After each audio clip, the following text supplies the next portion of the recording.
when the whole world was under lockdown and we were all thrown into this deep ocean called virtual teaching and learning. So we thought then, we have to support schools. So what we did was we brought many school educators and leaders who were already into virtual teaching and learning, who had the tech resources and who had the knowledge of this.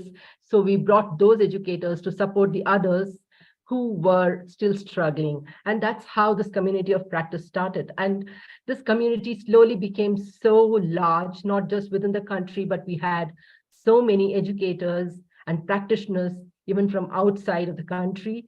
And we were ever since been doing webinars on all aspects of teaching and learning and pedagogy and assessments.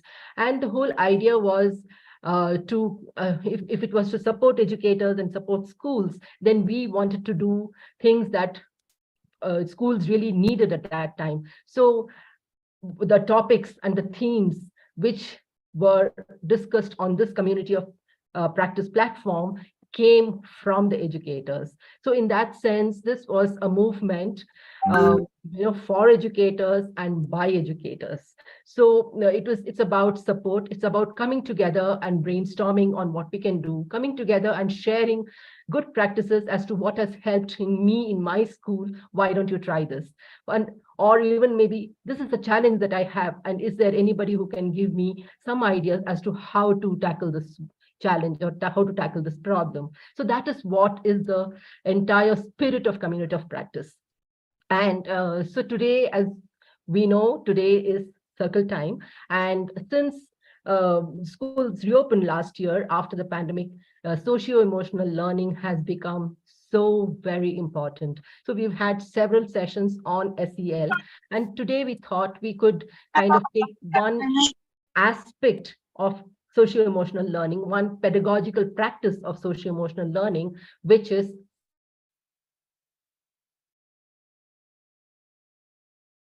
Jesse, can you unmute yourself? Jesse, can you unmute yourself? Sorry, I didn't know I got. Go on. No, sorry, just go on. Yeah, okay. So like I said, so since SEL has become so very important, it was always important, but I think we have now acknowledged after the pandemic that before anything else, I think we need to have SEL in place, and we need to really focus and address the socio-emotional learning needs of our students.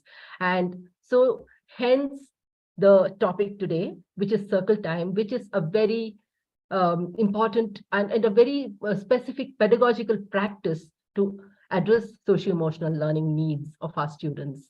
And so with me today, I have Gauri, who is helping us at the back end. She's doing everything that is required to be. She's a silent worker and she's behind the scenes. And along with me, I also have Viveki. So Viveki, would you like to introduce yourself? Yes. So hi, everyone. I'm Viveki. I am also like Jayashree, an independent educator working now working with Adhyayan and looking into the Adhyayan School and Improvement section, which is the assist part. It's always a great it's always a great feeling to kind of be a part of a larger community, and that's what Adhyayan really offers us. So I think that's something that kind of bonds Jayashree and me in terms of why we are here, and the kind of space that we kind of get to explore and use our talents today. So welcome to the community of practice. I'm not going to take too much of your time in terms of introduction, but I've been in education for now close to 23 years, and worked across schools and different, different capacities. Yeah, so that's a little brief about me. But quickly moving on to something that's really, really important, and those who are actually going to be today chairing the entire event are our esteemed facilitators. Let me take the first facilitator, Pankaj. So Pankaj, Gauri, could you? So Pankaj sir is a successful architect. Yes, and he finds his calling in his family-run school, which is in Kashipur. Am I right, Pankaj sir? Yes.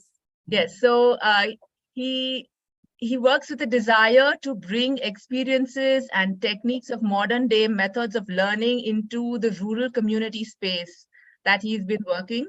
Although he's been in the field of education for close to 25 years, he is now teaching engineering graphics to senior classes, and he believes that the foundational years are what actually molds the children, right? And he calls it very beautifully, he has summed it up saying it molds the clay. So foundational years are very critical, and Pankaj sir would be talking about importance of circle time in the pre-primary. We have Poonam Shah and Bhavi Shah from Little Angels, who will be talking about the primary section. Poonam is in the field of education for the past 12 years, and she has experience in teaching and administration in the pre-primary and primary years. She's currently teaching math to primary grades at Little Angels. And she's a passionate teacher and looks forward to sharing her experiences and knowledge that she has gained through all these years and giving it back to the community. Welcome, Poonam. Thank you, Viveki. Bhavi has been working in, she's got experience teaching a variety of boards, including IB and IGCSE, and she's been working for close to 8 years. She inspires to become a teacher. Her entire inspiration to become a teacher was all about enhancing critical thinking skills in learners, along with making them responsible, independent, and lifelong learners. So welcome, Bhavi. Welcome to Adhyayan, and lovely to have you here today. Thank you, Vivek. Our fourth speaker is Shivika. Shivika Mehra is currently the SEL lead at the middle program years at the Heritage Experiential Learning School in Gurgaon. Though she's an MBA in finance by qualification, her curiosity into how children learn to walk or speak grew after she became a mother. I think that happens, a lot of change happens in all of us once we become mamas. This curiosity led her to read up and pursue online courses on child psychology. And the more she dwelled deeper into teaching learning processes, the more passionate she became about how and why education and that was what her foray into the education industry. That's how she kind of stepped in. So welcome, Shivika. Welcome to welcome to Adhyayan. Lovely. Thank you for being here today. Our fifth participant is Zarna Desai. Zarna is a lead at the Akanksha Foundation. She's leading the counseling services at Akanksha Foundation. She's a mental health professional. She is responsible for building capacity of different stakeholders and orients them to the whole school approach by supporting them in their school. She has a background in MA in applied psychology and is certified art-based therapist from World Center of Creative Learning Foundation. So Zarna, welcome on board. Great to have you here today. Thank you. It's my pleasure to be here.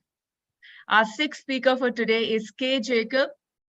Kay has spent her entire career in education. She started as a public school teacher in Minnesota, and her journey in international education began in Tokyo and has included working as a teacher, guidance counselor, and senior administrator in schools in Japan, Egypt, and India. And before returning to the US in 2017, she was a principal of the Heritage Schools in Gurgaon. Kay's career has been characterized by a commitment to truly inclusive education with an emphasis on holistic development of the spirit, mind, and character of each member of the learning community. She is currently an academic director and head of middle and upper school at the Maharishi Schools in Fairfield at Iowa. Welcome, Kay. Welcome on board. Thank you so much. It's a pleasure to have all of you here. So quickly to begin our today's session, after we've finished introducing all our participants, it's lovely to see so many faces today. So looking at why circle time and why did we choose circle time, looking at the NEP and circle time, the need for holistic and multidisciplinary education that aims to develop capacities of human beings, intellectual, aesthetic, and social, emotional, physical, and morals in an integrated manner is something that is stated by the NEP. So if you look at it, why is circle time? It is not something that is separately done. It's actually a part of what the students should be going through and experiencing in their day-to-day life at school. The focus on life skills such as communication, cooperation, teamwork, and resilience is only built during circle time. And hence, our topic for today is circle time. And because it focuses on supporting both these requirements and obviously many more, for sure. Yeah. So what really is circle time? Jayashree? Right. Okay. Yeah. So, and I think most of us have heard circle time, and we were probably kind of practicing circle time. And also circle time looks very different in different schools. However, the commonality with, and across schools and why we do circle time, or the purpose of circle time, is probably to work on building positive behavior in students. And when children actually practice positive behavior, it increases self-esteem and also understanding of themselves and of the people around them. So some of the very important life skills that circle time really addresses is how to listen attentively to one another when somebody is speaking. How can you be an attentive and an empathetic listener? How can you also express yourself? That is expressing oneself very, very authentically, and also be empathetic as a community. So when you do circle time very frequently, and if it's a sustainable practice in your school, consistent practice in your school, then actually what it creates is a very, very empathetic community within the classroom as well as outside the classroom across the school. So this is what is circle time in brief. But now we will go ahead and listen to each one of our panelists. And each one of our panelists is going to be talking about what circle time looks like in their school, and what are some structures that really have enabled circle time to become a consistent practice in their school. So let's start with Pankaj. Pankaj, can I now invite you to talk about how does circle time look like in your school in the pre-primary years, and what are some structures that have really supported this to become a strong practice in your school, and also how has it really helped your students over the years since you've been doing this? What impact has it really created in your students, and what it will be nice for you to take us through something that happens in your school. Yeah, sorry, Pankaj sir, before anyone speaks, Jayashree, 1 minute. If you have any queries or you want to kind of share something, please use the chat window to put your questions in. So that we can take the questions once the facilitators have completed presenting their bit. Yeah, thank you. Thank you, both of you, for including me in this conversation. And let's, start off straight with what is circle time. You've already discussed it. It could also be called settler time in certain places. Some people call it SEL. Some people say, okay, it's you could convert it into a 0 hour where the class teacher is there with you and discussing things and maybe taking your attendance and trying to figure out what you have, how you have been handling the day, and how you, sometimes it's just for homework and things like that. But then again, what all has happened in the previous part of the day or the yesterday, and to when the time they come back to school.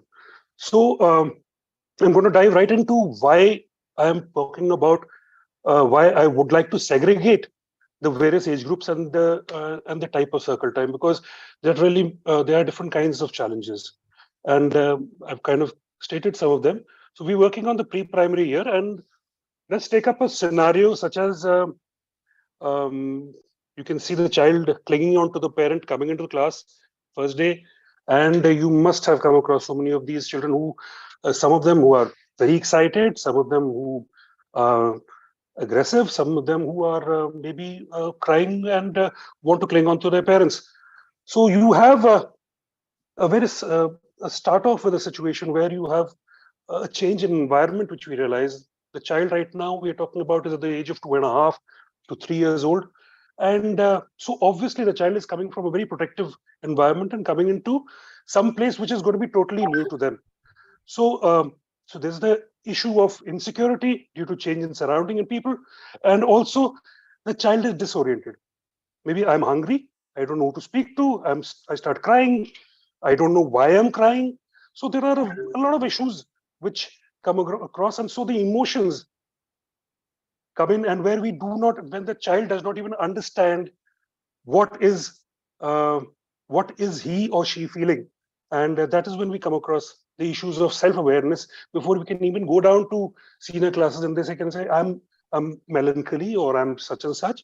But here and where the child is still wanting to figure out, or does not even know what his emotions is or her emotions are, then we come across social awareness, and wherein you have children from various walks of life, people coming in from various places, and they come to a place where you're congregating to. Obviously, there's a certain amount of learning which has to happen, but before that, you have to kind of try and get acclimatized to the next person that's sitting next to you, or what am I?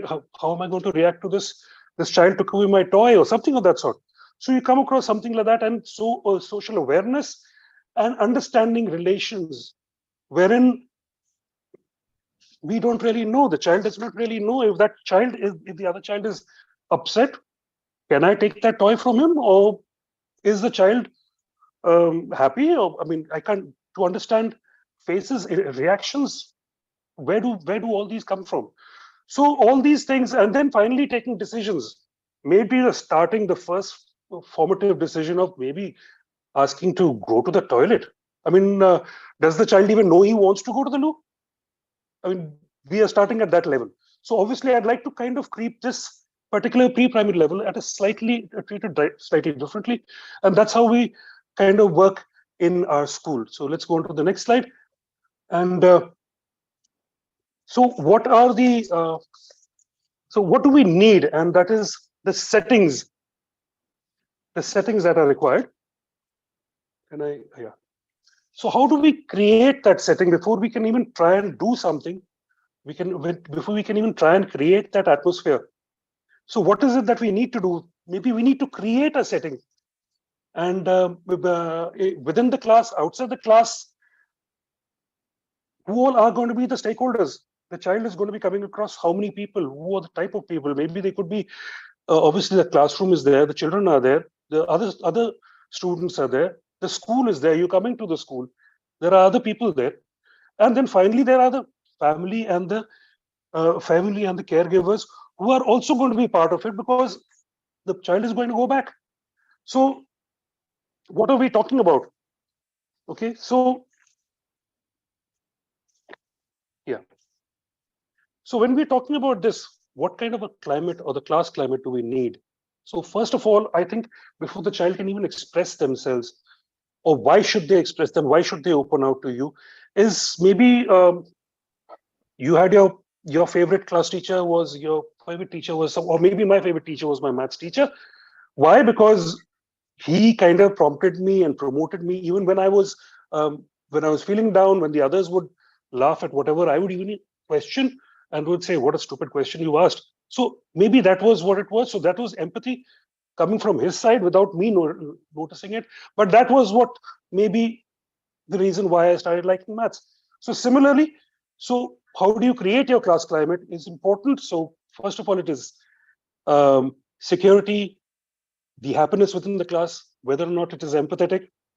And because empathy is obviously basically trying to giving the assurance to the child that yes, go ahead, you can speak more, you can say something about it. The norms, maybe we need to create some norms for it as to, okay, today is your turn, tomorrow is your turn.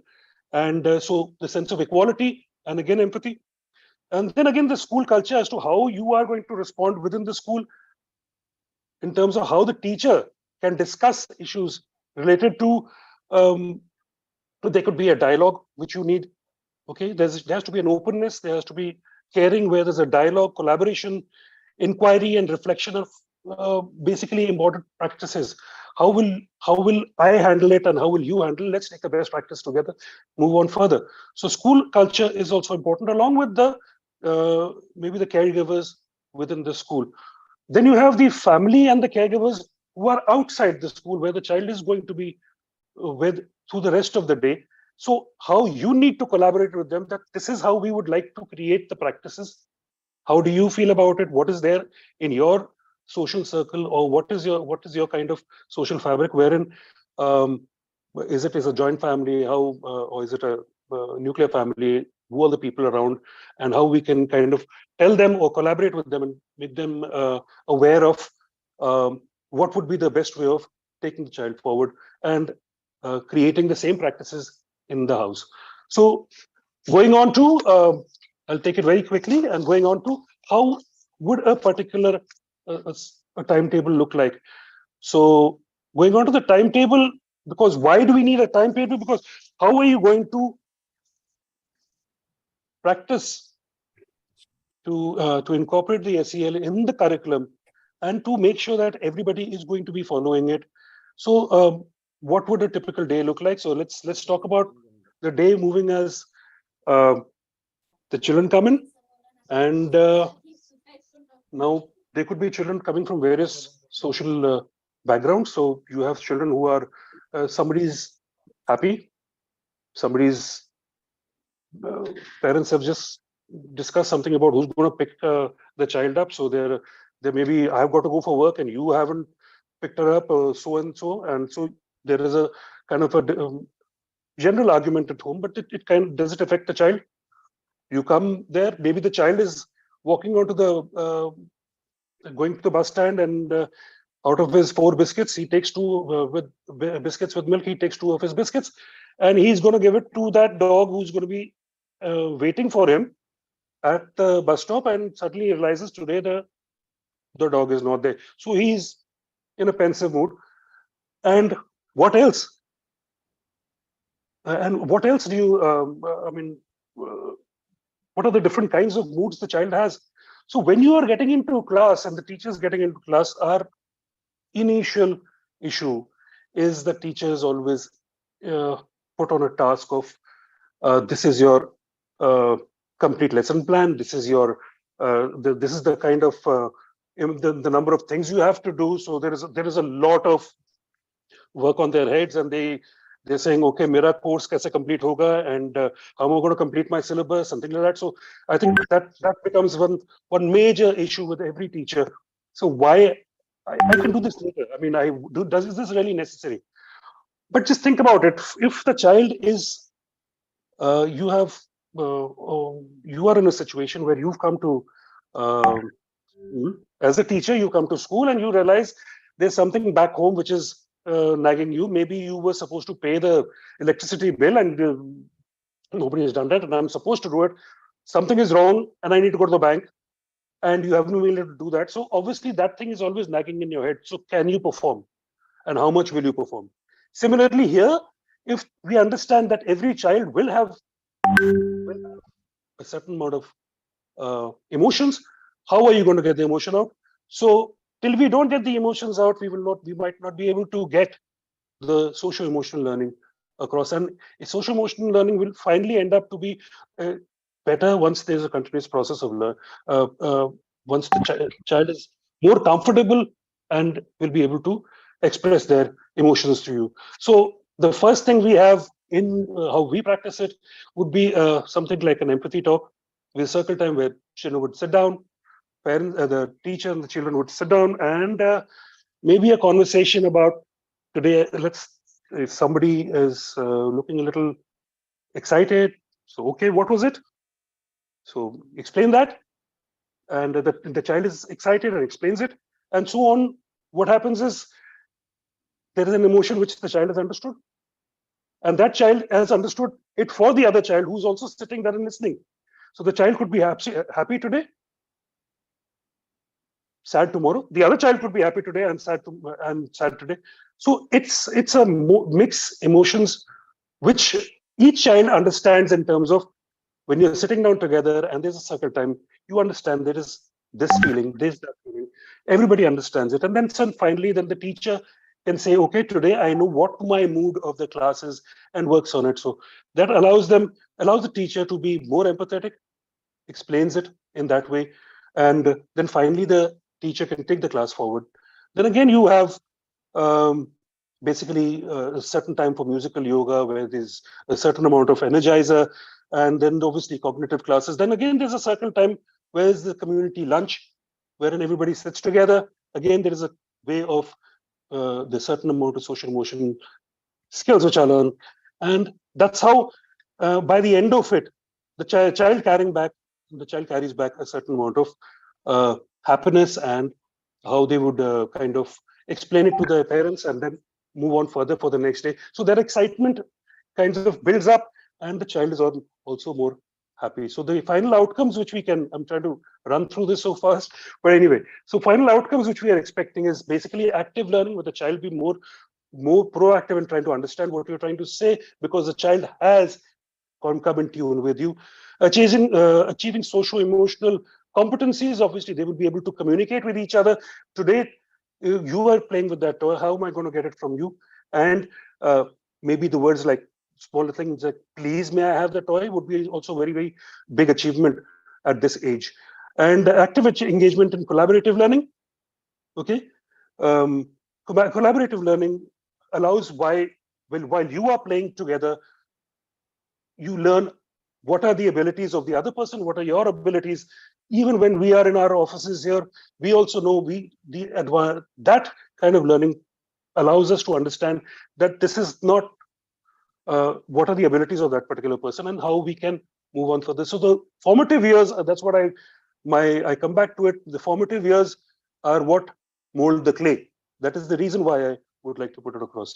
And then finally is the gradual release of responsibilities. The children know how to do it. Suppose they are playing a game. First you are playing the game, then you lead.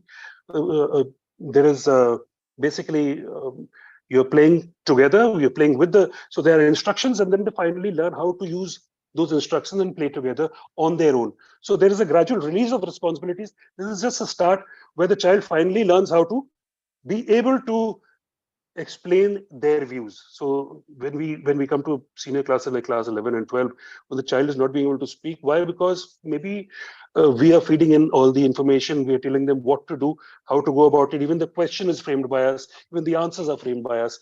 Herein, when the child is being able to express themselves, they will be able to, at a later date, be able to express themselves on their own. So I think I would like to end it here, not to Thank you. take more time. Thank you so much. Thank you, Pankaj sir. That was really enlightening for us. And I think it's really important that the foundation years are very, very critical for especially setting in the tone for social emotional competencies. Thank you so much for sharing. Going over to Poonam and Bhavi from Little Angels. They'll be talking about circle time in the primary years. Yeah, Poonam, Bhavi. Thank you, Viveki. To link it to what I'm going to speak about, and I resonate with Pankaj sir, that it is very, very important to create a culture, to build an environment where children are free to kind of express themselves, and also without being judged. And to tell you, at LAIS, that is Little Angels International School, we believe that every voice matters. It is a democratic culture that we've built, where it's not just talking about learners. We have a culture where each one is heard and valued. And that's where the culture is built. And that's where the learners also see that, okay, each one has a voice and everybody is allowed to share their perspectives and have forums for that. So the next slide speaks about that. We have different forums, and those forums are for each and every stakeholders, be it learners, be it our support staff, be it the leadership team and the trust members, be it the teachers. So you can see there are so many meetings and so many forums available for each of the stakeholders, where each of them have their own opinions, ideas, and perspective to collaborate together and come to a decision. Also, I would like to say that in these meetings, there are committee meetings, which children are part of. The learners from grade 3 are part of the committee meetings, where they kind of share their ideas on how to go about, or how to plan an event, or how to kind of coordinate and execute the assemblies or the events. So that is one of the way where we build a culture. And this has regular feedback through the WWA and the EBI, which helps to kind of reflect on what you are supposed to maybe make it better the next time. And this all happens if there is a consistency in what they are sharing. And coming to my next slide, we've built structures in our timetable. where children have a valuable 20 minutes time. That is the initial 20 minutes, 9 to 9:20 each day, where children, after the prayers and the school song, they have about 15 minutes where they bond with each other by sharing what happened the previous day, or just share about how they are feeling, why they are feeling, and share about different perspective in terms of how the weather is, as simple as that. So, just building a small community in itself in those 15-20 minutes, basically, where you bond and also ensure that you set the tone for the whole day with a positivity, where you already have spoken about how you are feeling and what are your expectations for the day. Similarly, apart from the talk time, we have a circle time that you would see that in the circle time, it's once in a week, but it's absolutely flexible because we have assemblies 2 days. So if there is a need, or it's a requirement of an hour where the circle time is supposed to be taken twice in a week, we do that, and we have assembly just week. Coming to the circle time, it's an agenda or a structured circle time, or at times it's just about celebration. It doesn't have to be any issues or something which is really pressing, or you have to resolve conflicts. But it's all about also sharing your celebration, sharing your happiness, and bonding together, collaborating together to make something new, or maybe innovate something on how you are feeling, or help others in terms of, having some idea of saying, if it is a friendship day, what do you think a friendship day would look like? And what does friendship mean to you? What peace means to you? So yeah, it is very, very important that circle time is children led, and children led by that meaning, what I mean to say is, if you see in the timetable, there is a closure, which is from 2:50 to 3:05, which is again a 15 minutes at the end of the day, each day, where children come together. They talk about how was their day? What did the day look like? And also basically talk about what was good about the day. And of course, what could have been better. Most of our circle time kind of agendas come from the closure, because that's when children actually tell you what's bothering them or what brings them happiness. And that's how the agenda of the circle time comes up. Like once, if I give you an example, that a child said that I am a best friend of someone, but he considers somebody else a best friend. And that was pressing quite a bit, and it came up about 2 to 3 days. And that's when we thought that this has to be taken as a circle time question. And basically it was taken as a circle time question as to, what does friendship mean to you? And if someone else is friendly to some other friend of yours, how would you feel? And what do you think you should be doing? Children came up with wonderful answers saying, you all three can be best friends. It's not necessary only two can be best friends. They came up with saying, you can be best friends of your best friends. They said you can make many other friends because there are so many friends in the school. So yeah, I think children themselves come up with a lot of solutions, and they actually reflect on what they actually want to choose from those solutions, reflect on how they are feeling. Is it really necessary to feel that? And if yes, how do we solve that? So I would also like to tell you how the circle time routine takes place in our school. Ms. Bhavi, my colleague, will give a glimpse of how the circle time looks like and what is the impact on students. Thank you, Poonam. I'll just continue with what she left us with. So generally in our circle time, we do have, like she said, certain times we have a structured way of conducting the circle time, and sometimes it's just quite impromptu. So we have circle games, we have an opening question, and we have a closure activity as well, so that we get a reflection of what they've been discussing. So one of the activities that is even depicted in this picture is where we gave them a magic box. We told them that this was a magic box. And before they opened the box and see what was inside it, we asked them what or who was special to them in their lives. And they all came up with various answers like my best friend, my parents, my dog, and of course the reasons that they love me, they accept me for who I am, and so on and so forth. Later on, we asked them, so we had placed a mirror inside the box and we asked them that, okay, now in this box, you're going to see someone who's an extremely special person who is quite lovable and is one of a kind in the entire world.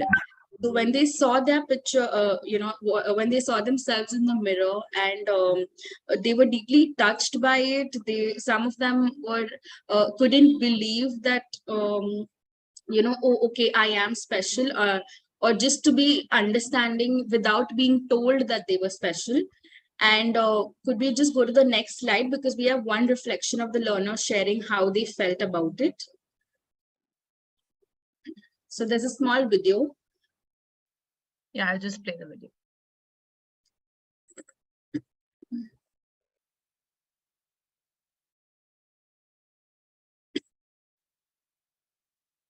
Just a second. Huh?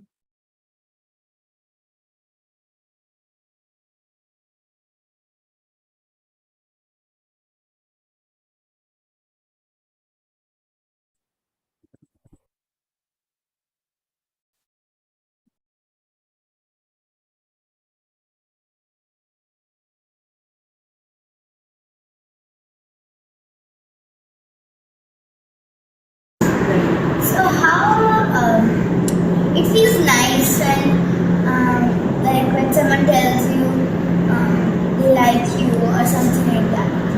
It's nice when people compliment you. You feel better. Yeah. Like if someone is in a bad mood, can you tell them something nice and they feel better. Thank you. Could we go to the next slide, please? Yeah, just a minute.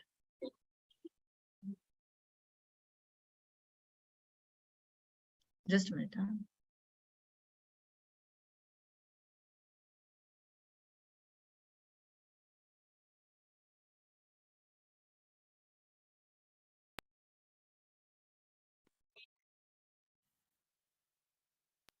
So that was one glimpse of one of the learners sharing how she felt.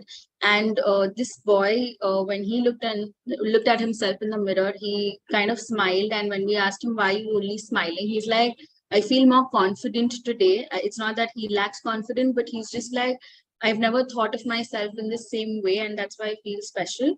And this learner was also suffering from a toothache in the morning. And when we had our circle time, she's like, before the circle time started, she was upset about the toothache and it was bothering her. But then when she saw herself in the mirror, she said that I'm feeling much better now.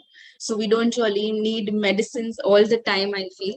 So the entire activity was to make the learners more confident, encourage them to value themselves, love themselves, and also to take a pause and just smile when they look at themselves in the mirror once in a while, and feel good instead of just looking good, because that's what generally we use the mirrors for. So that's about it. Could we please go to the next slide? We also believe that in our circle time, we also conduct activities where we're also building connections from like the picture that you can see. The first image is talking about where they've created greeting cards for Friendships Day, and from various grades. So it's not that you're only mingling with one form of the only class that you're talking, whom you're studying with. Also, they celebrated International Peace Day, and they wrote about what peace means to them, and what is their idea of living in a peaceful environment. Could we also go to the next slide, please, again? So what is the entire impact of circle time during learning? So it basically encourages them to voice their opinions freely without being judged without without having that fear that they're going to be made fun of, and also to show respect towards others, and also embrace inclusiveness in and having everyone's perspective in place. It also assists them to be self-reflective, and that in turn helps them to build accountability and ownership for not only their behavior as an individual but also as a class, and also to collaborate and solve problems or come up with solutions, and achieve a great vision or a goal for the entire class as a whole. Could we go to the next slide, please?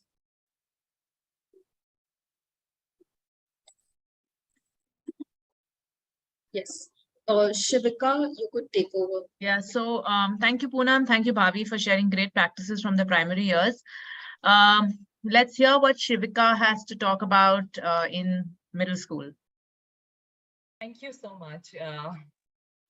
I hope everyone can hear me clearly. Yes, you're audible, Shivika. All right. So moving on from primary years to middle years. Middle years are years of a lot of change, a lot of growth, and a lot of aspects and perspectives and thoughts changing.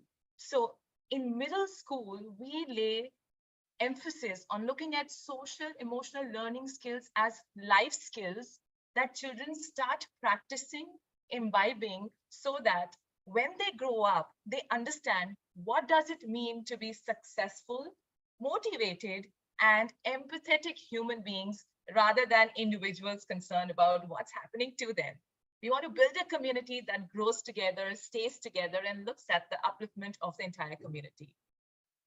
Having said that, now comes the question as to how is it possible in our classrooms? So our class size varies from 32 children to 35 students. Now, making a circle time possible was only practical if we set up certain norms. So teachers were guided, sat together, and we thought that it is important that we list out some important aspects that are needed to have a meaningful circle talk, which maintains the sanctity of the circle time and allows space for children to be vulnerable, to understand that all feelings are okay, all emotions are okay. It is important to first name it, and then what we need to practice is how can we tame it? And for that purpose, clear norms that are laid out in our school is, first, I will listen attentively to the speaker, as in all my ears and my thoughts will be focused on whoever is speaking with an intent to understand what is that emotion that my peer or my friend is sharing. The second very important norm is I will express my thoughts and feelings using I statements. There will be no we felt hurt yesterday. No, not acceptable. In a circle share, it has to be I felt hurt yesterday because I was not able to express my opinion in class. So I statements is how we talk, and we just listen to each person sharing. There are no suggestions, there are no solutions, and there is no judgments in a circle share. And the last and very important promise and pledge in the circle time is whatever is discussed during circle share stays in the circle. And that builds the trust, that allows students to be vulnerable, and teachers also to talk about their feelings, thoughts in a space which is safe and allows for all feelings to flood. Moving on to the next slide, we would like to also address the structures that are there in place in the school which allows for all this to happen. Now, for all this to happen, the first and the foremost thing that was needed was to have a strategic time in the timetable which allows that space for all of us. So as you see in class 4 and 5, the timetable is very similar. In grade 4 and 5, the circle times which are listed here in the timetable as SEL are 2 in a 6-day cycle, wherein these are structured 50 to 55 minute blocks, wherein the teacher sets the norm of sitting in a circle and there is a consistent experience, a thought through experience which is shared, experienced by the children, and then reflection happens. Not only this, the opening time is also very clearly laid out, which is not only for attendance and marking deviations, but there is also space for us to take a stock check of emotions, list out one quote or a norm that resonates with the class, and maybe put up a pledge that today I will be mindful of this norm, and towards the closure, I will see how did I fare in that norm. So these practices help children to learn to be more reflective. In grades 6 and 7, we have 1 hour instead of 2 in a 6-day cycle, but the closure and the openings remain the same. Not only that, for children to understand that this is very, very important for me or us to develop certain life skills, we also have a journal which children have to bring every day to school, which allows them to pour in their thoughts, allows them to be organized by having a weekly planner in place, and organize how do I prioritize my work. If I have 5 assignments to submit and there are different dates for submission, which two do I pick up for tomorrow? The ones which have the closer date of submission, or the ones which I find easy to do? So those are the discussions that children have in their own mind, with themselves, with the teacher, with their parents, to develop organizational skills, which are also very important moving forward. I would also now like to move forward in the next slide and talk about how building a sense of community is very, very important for our social and emotional well-being. So we not only felt it is important for children to acknowledge each other and the teachers in the community, but sometimes we forget, all the other staff who help us, who are not right there in the forefront, but are very important for us. And they are our didis and bhaias in school. So we have a gratitude week celebration every year where children sit together, they build out, they make cards, write messages for didis and bhaias to acknowledge how much we value the support and help that they provide us. And we also realize that without them, the smooth running of the day may not be possible. Other than that, we also try and celebrate occasions and festivals together, wherein not only children come dressed in the attire of the festivities, but they also decorate, clean up the classrooms, and understand that to make festivity meaningful, it is important to do the chores together to, bring out the thoughts of how will the classroom look so festive for all of us. So those are certain aspects that build in a sense of community. And also, in case of a disagreement, how can I convince the other person, I feel that this cutout will look better here. Or, if there is a disagreement, how do I understand that, okay, that one is better, so I should understand the other person's perspective. So all these thoughts are built together through these festivities and community work. Moving forward, impact on student learning. So we do all these things, but they will be meaningless if there is no impact on student learning. So since in middle program, the emphasis is on life skills, therefore, it becomes very important for children to understand that I have to be intrinsically motivated and passionate about whatever I'm doing. But to reach that, one has to be first aware of oneself. What are my triggers? What are the strengths that I already have? What are the areas that I need to work on? And how can I reach out for support to become better in these areas, which is reflected through certain scenarios that children are asked to reflect on, which are relevant for them. So a scenario using an anonymous name, but things that happen to this age group on day-to-day life, understanding how these impact what I feel in my body and how do I react finally. And then reflecting, is that reaction helpful or do I need to find another way to react? Creating a safe space to express the thoughts, opinions, and the ability to take risks helps children to understand that mistakes are not disablers. They are enablers for us to learn from and become better and better and better each passing year, each passing day. We also then mingle with different people and come together to celebrate different cultural festivities and engage with peers who come from different cultural backgrounds, it also opens up our ability and tolerance towards different perspectives. Listening to ideas, thoughts helps us to brainstorm, bring in new problem solving activities, problem solving thoughts, which bring up best solutions in our classroom environments. I would like to share some of the thoughts that children have expressed here. Our grade 6 students have made cope cakes. So when they are in a triggering situation, or when they are too angry, or they come up with a strong emotional feeling, how do they cope with it? So we call them the cope cakes of the class. So they've listed out certain cope cakes for themselves. Our grade 7 students have come up with their biggest triggers. What are situations that bring about a strong emotional reaction in them, and how do they name it and then eventually tame it? So a child has written that, one of the biggest triggers for him is when he loses in an argument. So he doesn't like losing in an argument. So how he can change his perspective to that is, he says, whenever I'm in an argument and I realize I'm losing the argument, I count back to 10 using my fingers, and that helps me just not react, but think about the situation.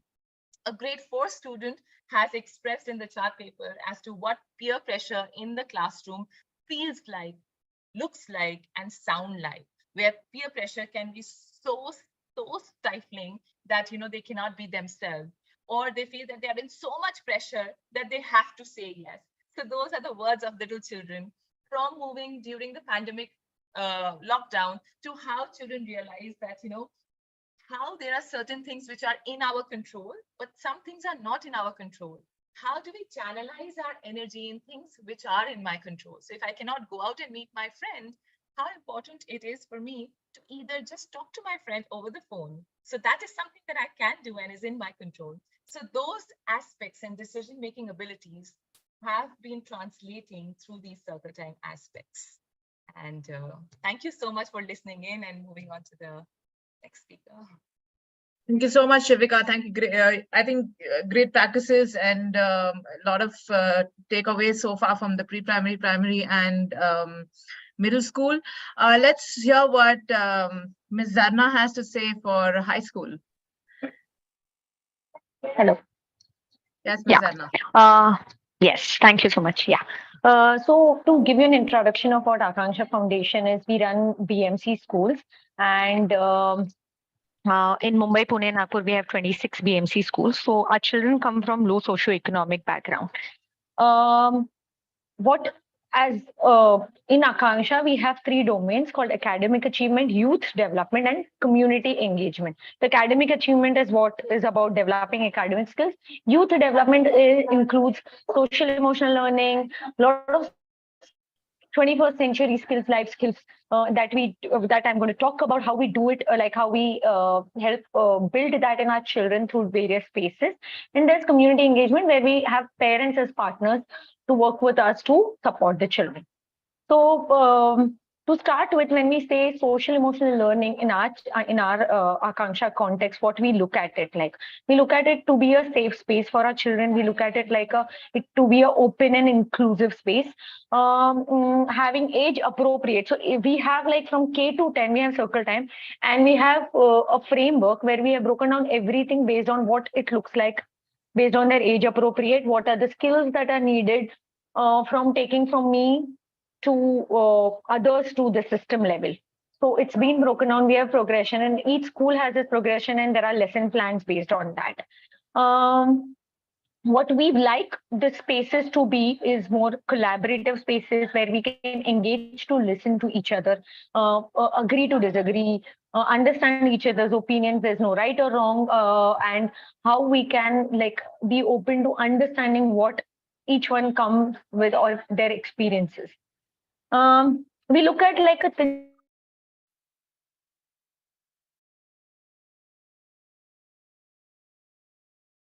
I think we've lost Zarna. Zarna, you want to switch off your video?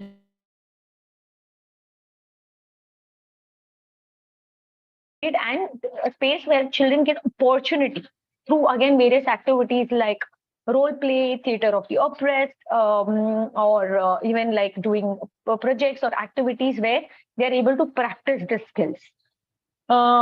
It is the space is about like building relationships with teacher peer, parents. It's a space where we can learn to be able to understand about what is resiliency, what is resilience zone, how do I work around building my resilience, to be able to cope with different emotions, understand, like build self-awareness, self-management. It's where then we move ahead, like by bringing lot of case studies, and with especially with adolescents, we bring in a lot of risky behavior. So we have a module called risky behavior, where we have a lot of case studies where we talk about risky behavior, and children discuss among themselves like what do they think about it and how they want to what they think and what could be the steps, so that we are not getting into this whole moral policing thing that this is right or this is wrong, but having exploring ourselves to look at what is safe for us. um, then we talk about skills like listening, speaking, observation, communication, a lot of these things which we can bring in this whole space. We also in our youth development, we have a network wide goal where we have like we got the goals are safe schools, compassionate schools, and supportive schools, where we've actually broken down like what that would look like in our schools. And when we say safe schools, we do a lot of safety related sessions. Then we say compassionate, so we do circle times and other spaces which are like, and also transitions, school practices, classroom practices, which are more around having like our norms. Where earlier someone's mentioned about norms, we do classroom agreements, which is more like building compassionate classrooms. Then we also do supportive schools. Supportive schools for us means having student voice and building relationship. These are two very big factors. And again, I'm going to talk about how we do through our spaces, these spaces. Moving to, as I spoke, to build a sense of community. Sorry, the previous slide. Coming like talking, being like where the facilitator is non-authoritative, we all at the same level, we are just sharing our ideas, and where we can value each other's voice, feel that we can be heard, and building a most important skill of reflection and debriefing. So these are the things, skills that we are looking at, not only for children, but also adults, like educators practice it in their staff meeting, and then we take it to the students also. Yes, we can move on. Yeah.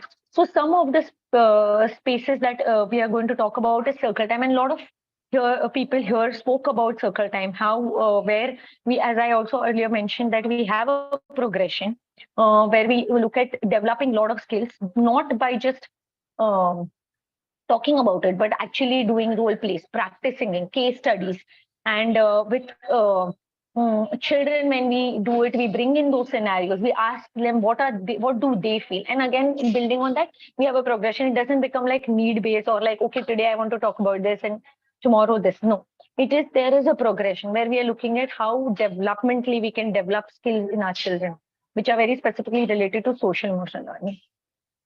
Then C-learning is something we have adopted. If you know, some of you might have heard, C-learning is a curriculum from where we are taking this whole compassionate kindness, gratitude practices, and also we have adopted the curriculum, which again teachers practice and then they execute in the classrooms. And I'm going to show a few of the student work through that.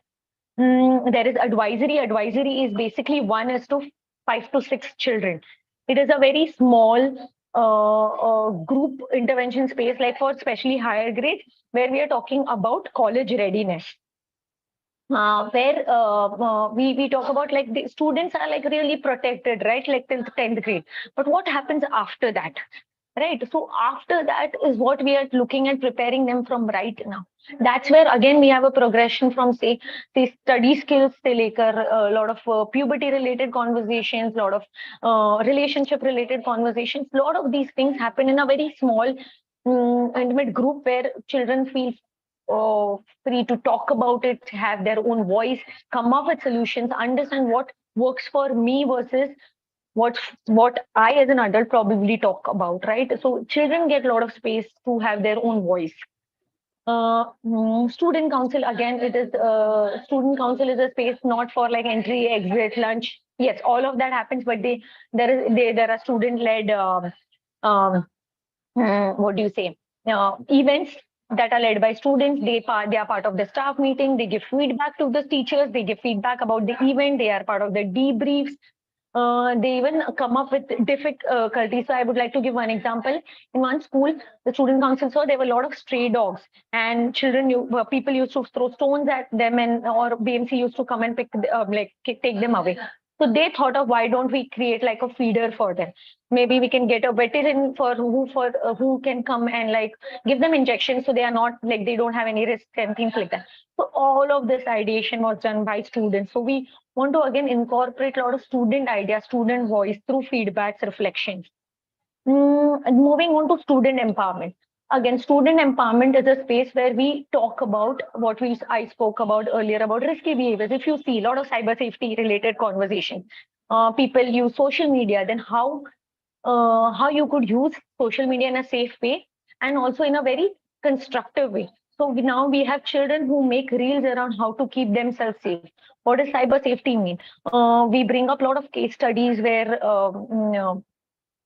children can really think it through what happens. Like we even talk about sex education, we talk about condoms, talk about what is consent, what is healthy boundaries, what is relationships, love, friendship, attraction. A lot of these conversations happen through these and these are all case study basis. And when I say theater of the oppressed is a medium where which is used and maybe I don't have enough time to explain that, but it's a very interesting way to engage people and actually role play it in a different way. And we try to bring have a lot of solutions through that. Last is a peer counseling space. This is a very interesting way where we are trying to engage our students only to work with other students.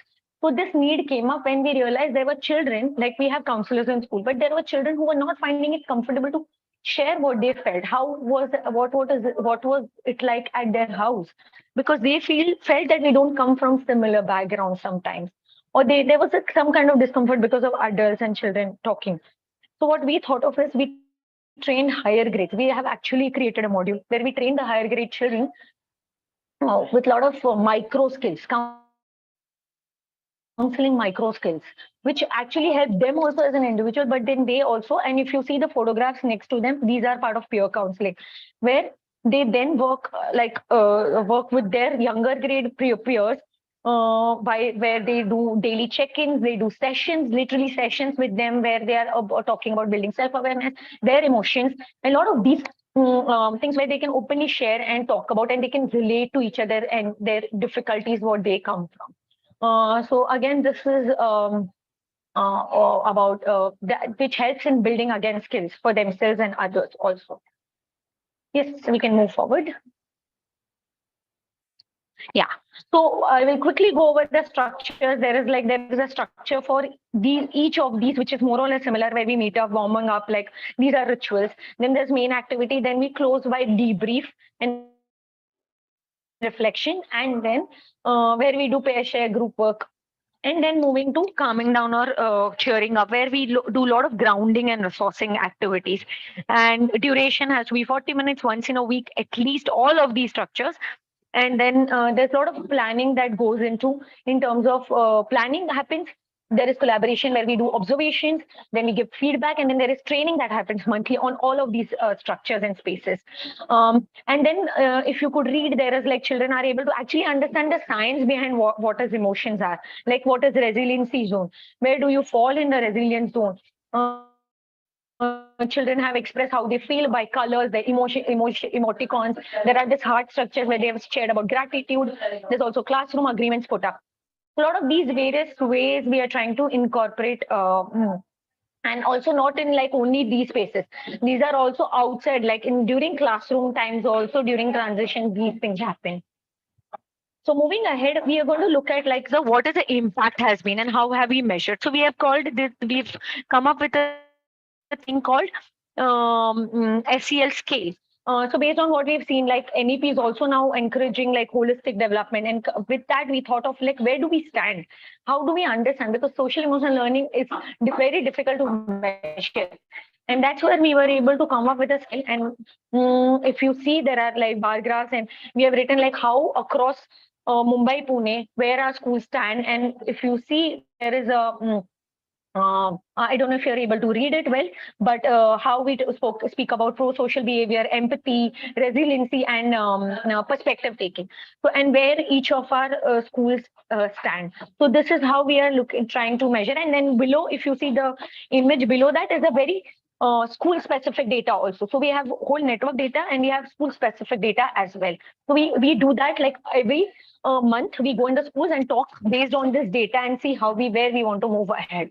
We keep reviewing these data and create support system for teachers, counselors, social workers, and children to come together and build these skills. So yes, thank you so much for listening. Thank you so much, Jana. I know we have another 20 minutes to go, but we are going to definitely hear Kay. Kay, we are going to be opening the forum for questions. I know, Usha, you have raised your hand, but we're going to give Kay the last 10 minutes to talk about something that's really, really important called restorative practices in schools. So we will be hearing Kay, and once Kay is done, Usha, we will come back to you for your question. Yeah, thank you. All right. Thank you. I will skip some of these slides because we will be sharing this with you, and some of these videos you can look at your own. I'm really actually building on what everyone else has already said, that if you have a culture where you use circle time to build community and to meet the objectives that other people have already talked about, then you actually have a platform in place for dealing with the more serious discipline issues when they come up. And I think this is the common definition that we've already talked about. Restorative practice encompasses circle time for building community, but it also goes a little bit further in dealing with conflict. So that's kind of what I want to talk about. So here's a definition. Next slide. And again, we're going to share this with you. So, and I'm going to skip this. I'm going to recommend that you watch this video. Laura Muiman is a licensed trainer and a school administrator who now works with international schools. And she's working out of the Netherlands right now. So she gives some really good overview video presentations in different contexts to how restorative practices work. So I would recommend that you watch this video later on if you're interested. Next slide. So essentially, restorative practices are a replacement for traditional discipline methods, which I have dealt with in every school system I had to work in, including Heritage Gurgaon. The kids are wonderful, but every once in a while they do things they're not supposed to do. And the old-fashioned way has always been, or at least what I've worked with before, has been a three-tiered approach to minor infractions, more serious, the most serious, repeated infractions with different consequences, even up to a suspension or things like cyberbullying and other kinds of fights, physical fights, that sort of thing. How we deal with these can be consistent completely with how we've already been building community through our circle times. So really, restorative practices are, as I said, a focus on resolving conflict with students. And rather than resorting to punishment, which is faster, and sometimes we resort to that just because we don't have the time to work it through. Rather than that, being more effective and proactive in the long run by using restorative practices that build much on what the previous presenters have been talking about. Next slide, please. So we start with the circle time. I want to emphasize that everybody's already said it. If you don't have community built first around the happy times and the shared values, then you don't have the circle time practice and the trust in the openness accessible for when you really need to work on it with conflict. So you have to do, as everyone has said, you have to have the regular circle times in a non-conflict atmosphere so that you lay the platform. And these are the same purposes that everyone's already talked about. So next slide. And again, this is also, we've already talked about social emotional learning. The skills that we also use a curriculum that we've have that's available free on the internet that builds capacity. We integrate it into courses as part of our curriculum too, but then we reference it when we do circle time and restorative practices as well. So one component is circle time, another is social emotional learning integrated into it. And then next slide, please. Here's the part that I kind of wanted to introduce and build on again. Other people have already mentioned this too, but the alternative to traditional discipline systems. Sometimes you have to use the discipline, sometimes you do, because in order to make it truly restorative, students have to choose it. They have to be willing to cooperate with it and they have to want it. So sometimes things still happen that require some sort of consequence. And you can still use it if you have to with that system, if you have real serious bullying issues, for example. But for the most part, what this approach does is help to diffuse issues before they become serious problems, and let students take responsibility for their own choices and their own actions, and emphasizing the harm that's been done to the community rather than the rules that were broken. So next slide, please. So here's a handy little comparative part, which I found extremely helpful. In all my years as an administrator previous to this, I used to work with rules. We had a policy. Sorry? We had a policy published in our handbook, and we had various levels of seriousness of discipline, and this was the approach we would take. So we would figure out who did what, who was guilty, who was innocent, who was the victim, who was the bystander, and the victims sometimes didn't get as much attention as they should have because we focused on punishing the perpetrators. And as we all know, that's not so easy to distinguish. And as one of my colleagues likes to say, often the person that does something first is not the one the teacher catches. It's the one who reacted and did it second that gets in trouble. So the fairness of determining who's guilty and who perpetrated the wrongdoing is difficult. And so we end up with kids feeling as if justice was not done and restoration did not happen.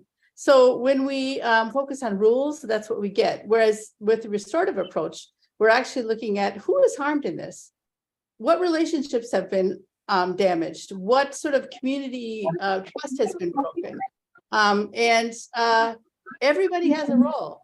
How did the people feel who felt they had been wronged, and what were the people who were supposedly doing what were they thinking as they were involved in this, right? So it's a very different approach to things, which has a different objective. Next slide, please. I think this captures it the best. If you just had one slide, if I had just one slide to present, this would probably be the one I would give you. So notice the difference in the kinds of questions. When something happens, when there's been some sort of challenging behavior and someone has been affected by it, on the left side, these are the simple questions that you can ask the student who has committed or been accused of committing or caught committing challenging behavior. And remember that, and I've been through this too, when you tell people, say you're sorry to an adolescent and they're not sorry, you get lying from them. They get really good at faking it because they're sorry they got caught, right? They're not really necessarily ready to be sorry for what they did. Maybe they feel like they actually didn't do anything wrong. So by emphasizing the apology or the sadness or the feelings, the person that supposedly did something wrong or has been accused of doing something wrong, we switch it around a little bit, make it much more neutral and less judgmental. Let them say what happened, describe what happened, and what were you thinking at the time?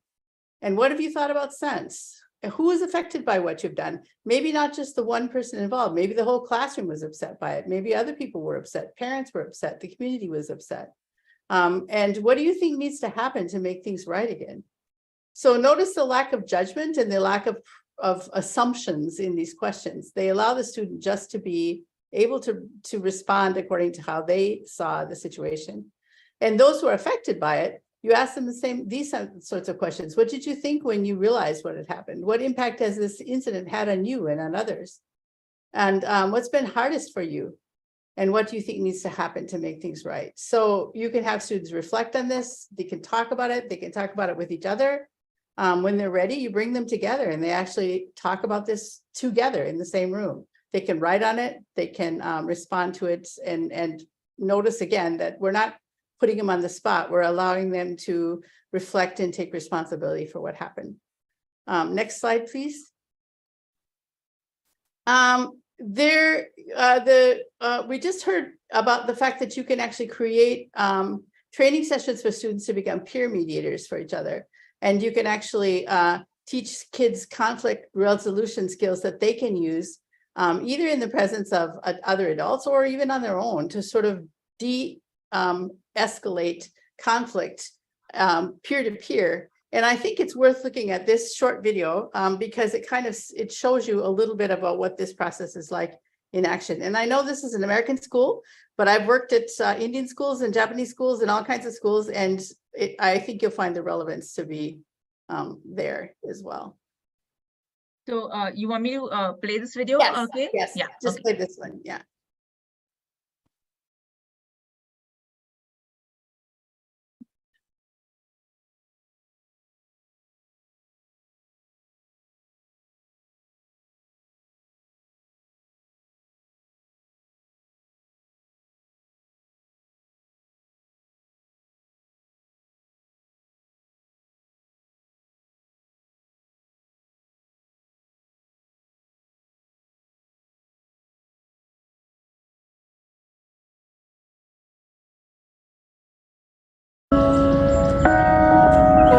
First, I'm going to read a quote.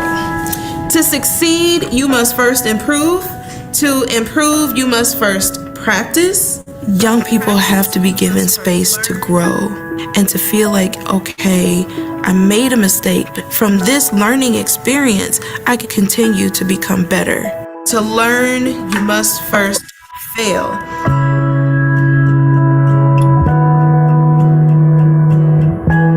When you're talking about student discipline, a lot of times we are punitive because it's faster and restorative takes more time. But restorative practices are better long-term. So at Procone, we have a place called The Zone, which we use in lieu of suspension. Welcome to The Zone. It's a collaborative space where kids get into a circle and they discuss what their behaviors were and ways to correct it. We have The Zone every morning from 7 to 9 a.m. They put you back in the same situation. Today, we had 8 students in The Zone. We're here today to talk about how to make things right when we make mistakes, poor choices. Usually the infractions are cell phone use, disrespect, cursing, but it could also be that there was an argument in a classroom or more aggressive behaviors that also get sent to us. So even though you had a conflict that brought you here, if we can bring our best selves to this circle, we can get a lot done, we can learn from each other. When students come in, we go over circle guidelines so that there are agreements that we hold within this space. What does it mean to listen from the heart? You're trying to feel like you're relating to the situation. Just like showing respect to them. Once we teach them really what the zone is and how this is not a space where there's a power dynamic between you and another person, then they kind of disarm and get to what's causing that behavior. I had somebody come to me and tell me that a friend said something bad about me. Most of the time when you're in trouble, you get a referral and you have a consequence. They don't really want to hear your side of the story. Well, what happened? When you come into Zone, they have a conversation with you and they kind of tell you how to solve your problem the positive way. I was able to go to her and work it out. We're really just trying to get context. Whenever there's a conflict, right, both parties contribute to the conflict. Right. Although you may not feel like you contributed to the problem, you played a piece in it. And that's a part of the social emotional learning that we're trying to get them to see. We really want to have a discussion about the things you can control. I just need to catch myself and know my surroundings. It is a place for students to process their role in it, understanding who is harmed, but then also understanding that it's okay to reflect on what you as a student needed in that situation. I don't need anything from others to make it right because I can be mature on my own. But how can we help you in the maturing process? Because we're going to be here too. What I usually say is I don't want to change your behavior. I want you to think about it before you do it. Really, I've seen them becoming very intentional about what they do, what they say. Everybody has to own up to their consequences. And that's the whole purpose of the zone. By me owning it, it's gonna help me better. Okay, thanks. There were some gems in that, weren't there? You know, does anybody care what I think? I got in trouble, so that's all they care about, you know? Does anybody want to know what I was thinking at the time, what I needed? It's just, it's a kind of brilliant process. And again, these are different kids, different circumstances, but issues are the same, I think. And I think, again, you build in all the wonderful things we like, including growth mindset, that yes, if we're going to, if kids can't read, we teach them how to read. If they don't know how to control their emotions, the principle behind this whole thing is we have to teach them how to do that too, right? And suspending them or punishing them or having consequences is probably not the most effective way to handle that. So there's a bunch more. Let me just talk through the next one. There's and we won't show them now, but I think they're really valuable. I would encourage you to watch them because what I've tried to do is sequence them. And the one just before this, the slide just before this, talks about using student mediation. And you'll see that students are listening to both sides objectively. And they're talking about the fact that as far as I can tell, he didn't really mean to hit you. It sounds like you took offense, but he didn't really mean to do it. So it's helping kids deflate their, their sensitivities to each other. That's well worth watching. It shows you how the peers function as mediators. The next one, I'll introduce this one too. This one is a 3-part series actually that shows the entire cycle of repairing harm, restorative welcome. It shows administrators involved in it, teachers, all the students that were affected by it, parents. It shows a plan for addressing the wrong. As again, sometimes there have to be real consequences. If laws are broken, for example, or something really serious happens, someone's injured, you do have to there have to be consequences. But bringing the students and the family members into the discussion and helping them own it and take responsibility for it is really helpful. It doesn't always go perfectly. Sometimes parents want their own kids to be spared because they think they were victims and they want the other kids to be punished no matter what. So you got to work it through with parents also sometimes, you know what I'm saying? But these are all extremely valuable videos, I think, if you're interested in this process. And again, it sequences it from the lowest level of just talking about feelings all the way up to how you completely reestablish and reintegrate students after there's been a break of trust. Yeah, so all these video links are being put on the chat. So if you want to kind of just make a note, if you want to just like copy paste them somewhere, or you could do that. Yeah. Yeah, and I just would encourage you. And then there's the last one is the same woman that gave the previous talk. She gives another talk. She was a presenter at a conference for international schools. So if any of you work in an international schools context, which some of you do, or in a school that, well, much of India is always diverse, right? You always deal with different religions and different, social strata that are trying to come together in our schools. So I think that's really relevant too. She makes the case that equity and diversity and inclusion are also facilitated by these processes. And she gives an example of racism and stuff. So, okay, that's it. That's what I have. I would love to engage further if people are interested in it. It's just the logical next step to what everybody else has been talking about tonight. So thank you so much, Kay. That was really insightful. Bobby, you want to take? We need to have a full session just on restorative practices. So because there's so much to it. There is so much to it. And then the whole, the whole paradigm is a paradigm shift. Instead of, having the traditional discipline, and it's totally how we can, just do everything through reflection, right? So and you'll find that it's used in the court systems as well. It's not just in schools, but it is a whole different paradigm. Yeah. So yeah, we will have Kay over for many more sessions. Yeah. Okay.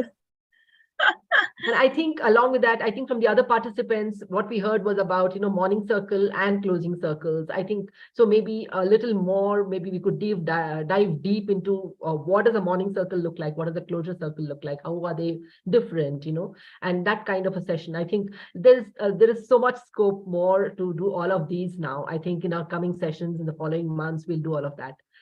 So yeah. Yes, Vivek, do you want to sum it up? Yes. Thank you. Like yeah, what you said, Bobby would want to just. Sorry. Yeah. So I totally agree with what you just said, and we're hoping for coming sessions and growing further. So the benefits of circle time or morning circles, closures, SAS circles, it's basically building up skills, life skills also. So it makes them reflective because you're giving them time to reflect. It also helps in creating a culture of active listeners who, they're just not listening for the sake of it, but also understanding, empathizing together, building up on their oral communication skills, and developing a good, decent amount of attention span and patience. They also become more empathetic towards one another and the others in the community. And they also learn to give and receive constructive feedback, and they feel that they are being heard, their voices are being heard. And it's a space safe to share because like someone, I think one of the the person who was presenting shared that, what's there in the circle stays in the circle. And also, lastly, it just gives you a lot of opportunities to share their thoughts. They can share their emotions, they can share their feelings, and everyone feels heard as a whole. So these are the main benefits of circle time that we have. Lovely. Thank you so much, Bhavi. That was really, really, really insightful. I'm sure we all have kind of, picked up a lot of tips, and we've got a lot of information to put in place. We had loads of questions coming our way, which we've kind of made a note of. And it's really important that we kind of address them as quickly as we can. So, Jeshi would be kind of reading out the questions, and if the facilitators would like to just take on and quickly sum up what those questions kind of really mean. But in the meanwhile, we have a feedback form, which is really important for us. We would like to know, your takeaways from the session. So if you could quickly click on that link while, Jayashree is putting up the questions. And we have our upcoming series in August on understanding assessments. So please do register for the same. Yeah. Okay. So the first question, I think, was from Parveen. Parveen wanted to know, what is the difference between talk time and circle time? Are they the same? Are they different? If yes, how are they different? So I think it was from Poonam and Bhavi. I think it was during that presentation. Yeah. Should I just go ahead, Poonam. Of what we do in the school? Basically, talk time is something which is immediately after the school begins, after the prayers and everything. It is more of informal, which is not structured. And learners just talk about what they are feeling or anything, what they want to talk about. So it is more of a calming session where they come, where they have got up and they've had their breakfast and got ready in a time, running for school, school bus, getting on time. So this is more of a calming session where it's not necessary that they're sitting in a circle. They are in their places, but they open up to the class teacher and they kind of share whatever they want to in that particular time. How is it different from the circle time? I would say in the circle time, we have a particular question where everyone reflects on that particular question and have different perspective. And both have their own benefits. I would say talk time has a benefit where there are learners who do not open up or who do not want to talk about a particular question, and they are allowed to pass while they are doing the circle time, right? There is no specific saying everybody has to answer. If they are not comfortable sharing on a particular topic, they can pass. Talk time gives them opportunity basically to open up in their own ability and talking about it, and that helps them to build confidence and self-esteem, which will help again later in the circle time, I guess. Great. Yeah. So there is another question, and there are two more questions, but I'm going to club them. This was from Gayatri asking, how long is a circle time, and how often do you do it, and which part of the day do you do it? And Sneha asks, how do you manage this along with all academics? So probably, saying that there is so much to complete, academics has to be done during the day, but how often and which part of the day do you do circle time? So I'm going to combine these two questions for anybody to take on. one of the panelists. Shivika, you want to go with it? Yeah. All right, sure. So ideally, we understand that learning and academics do play a very important role. However, to make it more productive in classrooms is why circle time is very, very important. And as to how many times, so we have a circle time for grades 6 and 7 once in a week, where we have a block of about 50 minutes, which is excluding the morning and the closure. So the morning and the closure is every day. And for grades 4 and 5, we have the same 2 times in a week. Yes, there are specific skills which are, which children are made to experience during these circle times, so that their productivity in classrooms for math, English, science increases. If a child understands that my emotion is hampering me from focusing, how do I channelize my thought and say, instead of saying this topic is boring, how do I say this topic, I really need to pay attention. I do not know this topic yet, but I will give it a try. So that change in thought will make the child more productive. And that is what these circle times build into. So that is why having them consistently every week will help them develop the skills to change their thoughts from negative to positive, change their ability to look at things in a way that they take up those challenges. I hope I've been able to answer. Thank you, Shivika. So I think the idea is, yes, we need to do a lot of academics, which we cannot do away with. However, unless SEL is in place, academics is not going to work, right? So, and if you have to have SEL and making it a part of the structured timetable, which all of our panelists actually showed today, how the timetable is structured in their school. So I think that is what is the key to making it a consistent practice. So I think that is what is Shivika's response as well. So I think Viveki, we saw 2 hands raised, Usha and I think Sneha or somebody, I don't remember. Yeah, Sneha, that's right. Sneha so and they Usha. could, one of Usha could maybe first unmute and speak and ask your question. Usha, are you around? Okay, Sneha, you want to go? Sneha, yeah. Okay. Yeah, hi. Good evening. Actually, I wanted to ask this question to Zarina. Okay. Zarina has, now, since Zarna. I'm in Pune, I know working of Akanksha and how I've heard about it many years, since many years. So just wanted to ask, I mean, she had listed down few things when she was talking about that, safe and open inclusion and agree to disagree and all those spaces where SE learning, student council, student empowerment and everything. But that question was actually, which I had put in the chat, was directed to her, asking that I just wanted to, now, if we talk about higher levels, okay, 8th, 9th, 10th, they are crucial academic years also.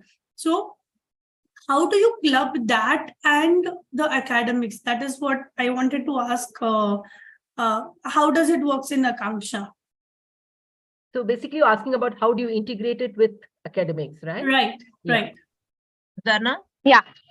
Thank you for asking this question. Very valid point that based on the academics, it becomes very difficult to incorporate everything in it. So what we have done is we look at, like, sometimes we could have either before school or after schools also some things like, say, student council. Because these are not all students, right? These are limited students of the class who are the part of student council team. But when we talk about student empowerment and circle time, those are like non-negotiable, which are part of the timetable. So the school leaders know already, and they plan it in a way that they put it in the timetable itself. Then when we talk about peer counseling, again, peer counseling is for few children who come out. So they can come out maybe either, like, say, during one of the subject slots, or we decide together like when that can be done. Either it could be after school or before school, like depending on the school timing. So that's how we try and incorporate these spaces in our timetable. Again, advisory is one of that. So advisory also we have once in a week, but this all becomes part of the timetable. Why also, as I think Jeshi had shared, that if there is no, I mean, if you're not taking care of SEL, it's very difficult to have learning happen in a way we want it to be. So that's where our focus then becomes a lot on these spaces also. Okay, okay. And one more thing, sorry, I'm asking one more question. The restoration practices was very nice. Okay, and I mean, this put a just new seed in my mind. And so just wanted to ask, Kay, so only if there is a problem, those specific children sit in that circle, or is it for everyone? I mean, for the entire class? Yeah, that's a really good question. And that sort of depends on the circumstances as well. I think oftentimes things happen in classes where it's not just the two kids that got into the conflict, the whole class is affected by it, right? And I think if you've built enough trust, and if it's something where it's very effective to have the kids sit in the circle and for the other kids to say, when you misbehave that way, when you distracted, I couldn't learn either.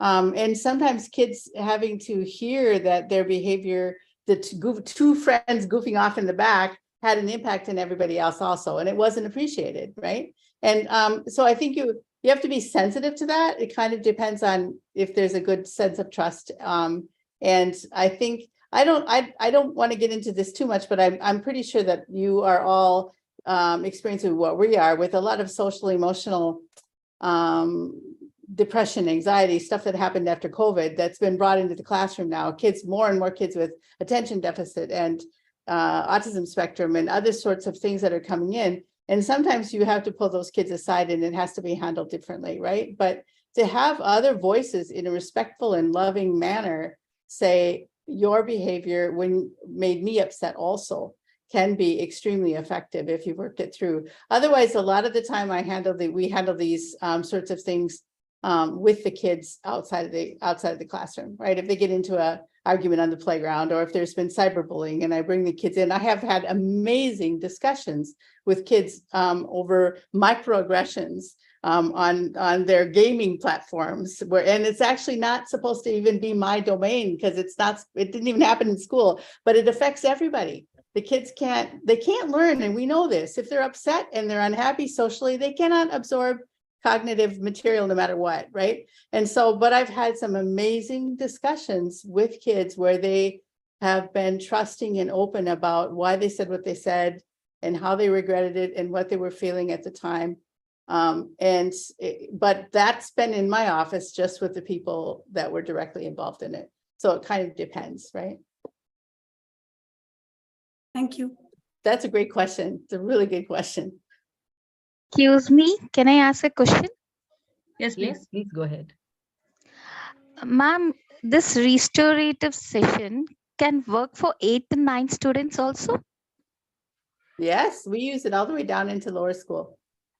We use it in the whole school. Being academics, they are very forward in the restorative session of other things, but in academic, they are not. So how to cope up with them?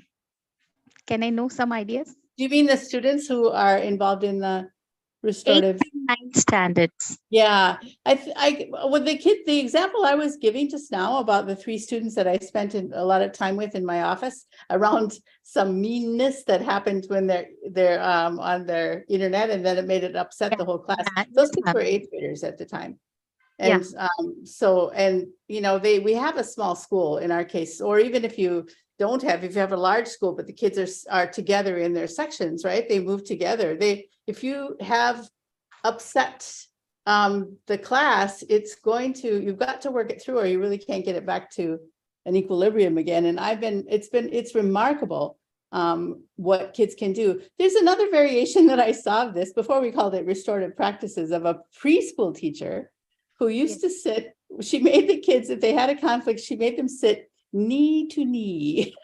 And she actually physically had them make contact with and they had to sit together until they came up with a solution to solve their problem. And, so that is, in a way, that is, a variation of restorative practices. I was talking to Jashri and others about the fact that we did use this. We use this with teachers as well in their community at Heritage. How do we talk about, how do we make plans? How do we make changes? How do we review the project we just completed and make adjustments and make sure everybody's voices have been heard? So I think it's remarkable how early on children can develop the capacity for empathy, all the things you've been talking about. It was wonderful to see that it's, the preschools are using, developing these processes as well. So by the time the kids have a conflict, they're ready on their own level of maturity to work it through. And it helps a lot when they feel like they aren't just going to get in trouble. Somebody's going to actually try to understand their side of the story, So. Okay, thank you. Okay, thank you very much. And I hope you've been able to get onto the Google Form link and put in your feedback for today's session. And like Viveki said, we are coming up with a series on assessment practices. So please do register for those workshops, and looking forward to seeing you in our community of practice next month. We will let you know the date. Please look out for the information. Stay tuned to Adhyayan's web page, Insta, Instagram. as well as Facebook pages. Yes, Viveki? Yeah, that's it. That's it. Thank you so much for just being a part. It was great to have all of you. And we hope you have lots of takeaways, and we hope to resolve a lot of more questions that have come in our feedback. Yeah.